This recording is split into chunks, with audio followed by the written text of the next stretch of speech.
इस साल के अंत में दो राज्यों में विधानसभा चुनाव होने वाले हैं। पहला राज्य हरियाणा और दूसरा महाराष्ट्र। महाराष्ट्र में न सिर्फ बीजेपी बल्कि उसके सहयोगियों को चुनाव में बड़ा झटका लगा है।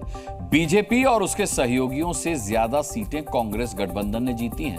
महाराष्ट्र में जनाधार खिसकने का डर सभी को सता रहा है, क्योंकि अगले 6 महीने से भी कम वक्त में वहां विधानसभा का चुनाव होने वाला है। वोट बैंक खिसकने के डर से क्या महाराष्ट्र में फिर से खेला होने वाला है? जिन दलों को इस बार के चुनाव में पिछली बार से ज्यादा नुकसान हुआ है, अब उनके पास सिवाय मंथन करने के बहुत कुछ बचा नहीं है। महाराष्ट्र में अजीत पवार की एनसीपी ने भी चुनाव में मिली हार पर मंथन किया। चेहरे पर निराशा के भाव बता रहे हैं कि नतीजे उम्मीद के मुताबिक नहीं रहे हैं। इस बीच एनसीपी शरद पवार गुट के नेताओं ने संकेत दिया है कि अजीत पवार गुट में भगदड़ मचने वाली है। दावा किया जा रहा है कि अजीत पवार के खेमे के कई विधायक शरद पवार के संपर्क में हैं।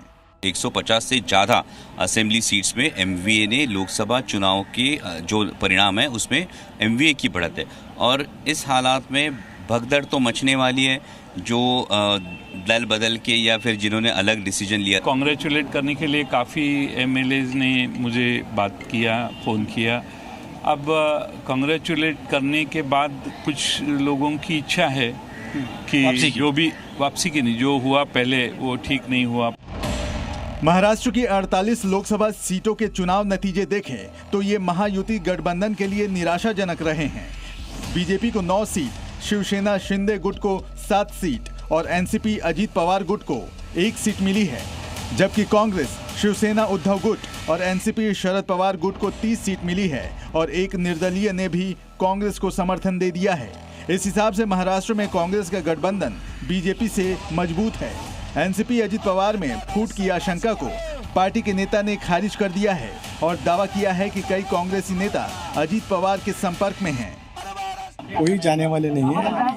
राष्ट्रवादी कांग्रेस पार्टी के सभी आमदार दादा के नेतृत्व के साथ, विश्वास के साथ वहाँ पे रहने वाले हैं। मैंने एक बयान बीच पे दिया था, कई लोग वहाँ पे कांग्रेस के जाने के लिए तैयार है। सोनिया जी की वो अपॉइंटमेंट मांग रहे थे, मुझे उसके बारे में और ज़्यादा जानकारी नहीं है। टूट फूट के दावों के बीच उद्धव ठाकरे को लेकर भी एक अफवाह चल रही है, जिस पर एनसीपी शरद गुट की ओर से सफाई आई है। कल ही उनको मिलके आया, मेरे को ऐसी कोई भी गुंज भर भी आशंका मुझे नहीं है। इस बीच महाराष्ट्र की बारामती सीट से जीत दर्ज करने वाली शरद पवार गुट की बेटी सुप्रिया सुले ने इंडिया गठबंधन के सरकार बनने की उम्मीद जताई है।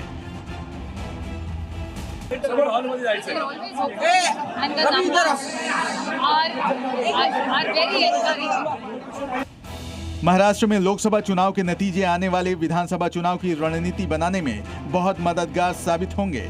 इसीलिए वहां पर हर पार्टी और नेता अपना नफा नुकसान सोच रहा है। सवाल है कि क्या महाराष्ट्र में चुनाव से पहले फिर कोई खेला होगा? ब्यूरो रिपोर्ट, जी मीडिया। जी न्यूज़।